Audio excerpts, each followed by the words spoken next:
எடப்பாடி முதலமைச்சர் வருவது உறுதி. இன்னைக்கு பாத்தீங்கன்னா எல்லாரும் அவங்க ஓட்டு இருக்குதான்னு பாருங்க, குடும்ப ஓட்டு இருக்கான்னு பாருங்க. எங்க மாவட்டத்தில் ஒரு நகர செயலாளர் குடும்பத்துல 5 ஓட்டு, குடும்பத்திலே இல்ல. ஒரு நகர செயலாளர் குடும்பத்திலே ஓட்டு இல்ல. ஆச்சி ராயல் குலோப் ஜாமுன் பேக்ஸ், ஒன்று வாங்கினால் ஒன்று இலவசம்.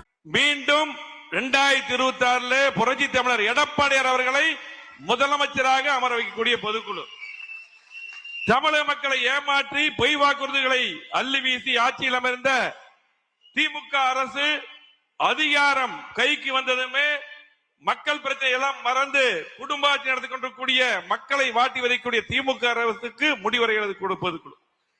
இன்னைக்கு பாத்தீங்கன்னா தமிழகத்திலே இந்த மக்கள் நிம்மதியா இல்ல. இன்றைக்கு தமிழகத்திலே அற்புதமான இயக்கமான அண்ணா திமுக தான். கிட்டத்தட்ட 54 ஆண்டுகள் பொன்விழா கண்ட இயக்கம், 31 ஆண்டுகள் ஆளுங்கட்சியா இருந்திருக்கிறோம். அதிகமான திட்டங்கள் தந்தது அண்ணா திமுக. இன்றைக்கு பாத்தீங்கன்னா தமிழ்நாட்டுடைய உரிமை மீட்டு எடுத்தது அண்ணா திமுக.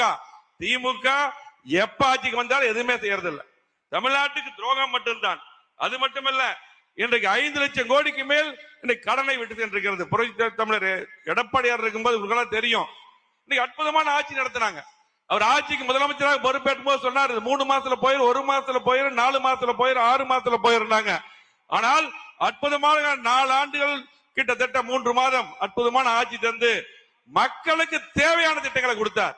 உங்களுக்கு எல்லாம் தெரியும், 7.5% யாரும் நினைச்சு பார்க்க முடியுமா? அற்புதமான திட்டங்களை கொடுத்து இன்னைக்கு 600க்கு மேற்பட்டவர்கள் MBBS BDS படிக்கிறாங்க.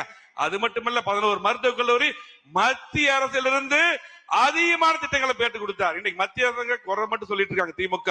இன்னைக்கு ஒரே ஸ்டேஜ்ல சென்னை மெட்ரோ ரயிலுக்கு 63,000 கோடியை வாங்கி கொடுத்தார். அது மட்டுமல்ல, இன்னைக்கு மதுரை கோவைக்கு மெட்ரோ ரயிலுக்கு சாதாரண ஃபைலையும் கூட சரியா அனுப்பல திமுக. ஆனால் எடப்பாடியார் முதலமைச்சர் வந்ததும் அந்த 2 திட்டம் வரும். இன்னைக்கு அதுதான் பொதுக்குழு தீர்மானத்தில் கூட வந்திருக்குது. ஆகவே இன்றைக்கு யாருக்கு நம்ம கவலைப்பட வேண்டியதில்லை. ஆனால் உறுதியாக எடப்பாடியார் முதலமைச்சர் வருவது உறுதி. நம்முடைய பணியை நாம் சிறப்பான முறையில் செய்ய வேண்டும். இங்க இருக்கிற நீங்க தான் இதுக்கு முன்னாடி புரட்சி தலைவர் எம்ஜிஆர் அவர்களையும் அம்மா அவர்களையும் முதலமைச்சராக உருவாக்கினீங்க. அதே போல இந்த 26 நமக்கு முக்கியமான தேர்தல். இங்க பாத்தீங்கன்னா திமுக SIR எதுக்குன்னு சொல்லி போட்டு எல்லா வேலையும் பண்ணிட்டு இருக்கிறான். SIR எதிர்ப்பாக கூறி இன்னைக்கு பாத்தீங்கன்னா எல்லாரும் அவங்க ஓட்டு இருக்குதான்னு பாருங்க, குடும்ப ஓட்டு இருக்கான்னு பாருங்க. எங்க மாவட்டத்தில் ஒரு நகர செயலாளர் குடும்பத்துல 5 ஓட்டு, குடும்பத்திலே இல்ல. ஒரு நகர செயலாளர் குடும்பத்திலே ஓட்டு இல்ல. ஆகவே நம்ம பாத்தீங்கன்னா திமுக இன்னைக்கு பாத்தீங்கன்னா மக்கள் மத்தியில கடுமையான எதிர்ப்பு இருக்குது. யாருமே திமுக ஓட்டு போடுறது இல்ல. ஆனால் திமுக காரன் கடைசி வரையிலும் அவன் 2 பேர் இருந்தாலும் போய் அந்த ஒவ்வொரு பூத்திலையும் போய் வேலைகளை பார்ப்பான். நம்ம 50 பேர் இருப்போம், நம்ம கண்டிப்பா நம்ம ஆட்சிக்கு வந்துருவோம், நம்ம தான் முதலமைச்சர், அண்ணன் தான் முதலமைச்சர் நினைச்சிட்டு அப்படி இருப்போம். ஆனால் நம்முடைய பணிகளை நம்ம சிறப்பா பண்ணோம். 2021 நம்ம ஆட்சிக்கு வர வேண்டியது நிச்சயமா நம்முடைய ஆட்சி. யாரு திமுக வர வேண்டும் என்ற ஓட்டமே போடல. 3% கிடையாது, கரெக்டா பார்த்தா 1.5% தான் திமுக ஆட்சிக்கு வந்தது. அதே போல பாத்தீங்கன்னா இன்றைக்கு நம்முடைய பணிகளை கண்டிப்பா சிறப்பா பண்ணணும். இந்த 1 மாதம் இந்த SIR பண்ணி பாத்தீங்கன்னா இன்னைக்கு அந்த வரைவாளர் பட்டியல் வந்து தெளிவா பார்த்து எல்லா ஓட்டுகள், நம்முடைய வாக்குகள், நம்ம குடும்ப வாக்குகள், நம்முடைய அண்ணா திமுக ஓட்டுகள், நம்ம ஓட்டு போட மக்களுடைய ஓட்டுகள், பொதுமக்கள் ஓட்டுகள் எல்லாம் நீங்க சரி பார்க்கணும். இது முக்கியமான பணி என்று சொல்லி நீங்க கண்டிப்பாக எதிர்பார்க்கக்கூடிய கூட்டணியை எடப்பாடியார் அமைப்பார். யாரு கவலைப்பட வேண்டியதில்லை. நீ பத்திரிகை ஊடகங்கள் CV சண்டன் தெளிவா பேசினார். பத்திரிகை ஊடகங்கள் நம்மளை பத்தி மட்டும் தான் பேசுவான். நம்மளை பத்தி பார்த்தா பேசினாதான் டிவி எல்லாரும் பார்ப்பாங்க. எல்லாருமே இன்னைக்கு அத்தனை பேருமே கண்டிப்பாக புரட்சி அம்மா அவர்கள் நாங்கெல்லாம் சில டைம் போய் ஏதாவது பத்திரிகை வந்து சொன்னா இந்த பத்திரிகையை படிக்கிறதுக்கு தான் உங்களுடைய அமைச்சரா போட்டணும்னு கேட்பாங்க. நீ போய் வேலை செய்யுப்பாங்க. அது போல நம்முடைய பணி கண்டிப்பாக அண்ணா திமுக ஆட்சி உறுதி. இன்னைக்கு எந்த மக்களும் இன்னைக்கு திமுக ஓட்டு போடுறது இல்ல. தொழிலாளர்கள், தொழில் முதலீட்டாளர்கள், அதே போல திமுக எப்பவுமே ஓட்டு போட அரசு ஊழியர்கள் கூட இன்னைக்கு எதிர்பார்க்கிறாங்க.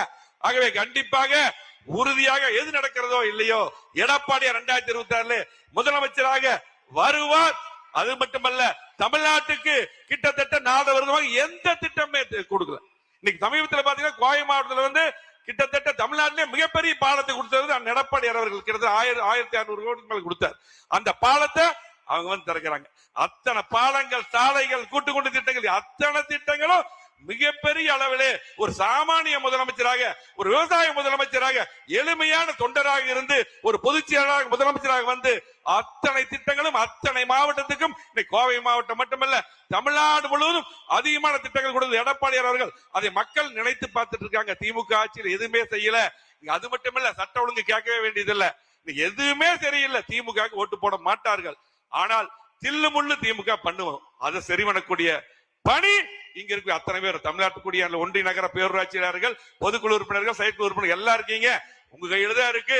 இனிமேல் இந்த 100 நாட்கள் முழுமையாக நமக்கு தேர்தல் பணி மட்டும்தான். நமக்கு ஒரே ஒரு பணி, அனைவருடைய எண்ணமும் எடப்பாடியார் முதலமைச்சர் வரணும். அவர் வந்தா தான் இந்த கட்சிக்கு வாழ்வு, அத்தனை பேருக்கு வாழ்வு. ஆகவே இந்த சிறப்பான இந்த கூட்டத்துக்கு வந்திருக்கக்கூடிய அத்தனை பேரையும் வருக வருக வரவேற்றது மட்டுமல்ல, அனைவருக்கும் நன்றி கூறி இந்த சிறப்பான கூட்டத்துக்கு என்னை பேச அனுமதித்த அத்தனை பேருக்கு வாழ்த்துக்களை கூறி, பொதுச்செயலாளருக்கு வாழ்த்துக்களை கூறி, தமிழக மக்களுடைய எண்ண ஓட்டத்தை செயல்படுத்தும் வகையில் மக்கள் விரோத விடியா திமுக அரசை அடியோடு வீழ்த்தி குடும்ப ஆட்சிக்கு முற்றுப்புள்ளி வைத்து மாண்புமிகு கழக பொதுச் செயலாளர் எடப்பாடி அவர்களின் தலைமையில் அம்மாவின் பொற்கால ஆட்சி அமையும் என்பதை உறுதி, அந்த எடப்பாடி அவர்கள் முதல்வராவது உறுதி என்று கூறி இந்த சிறப்பான வாய்ப்பை அத்தனை பேருக்கு நன்றி கூறி விடைபெறுகிறேன். நன்றி, வணக்கம். ஆச்சி ராயல் குலோப் ஜாமுன் பேக்ஸ், ஒன்று வாங்கினால் ஒன்று இலவசம்.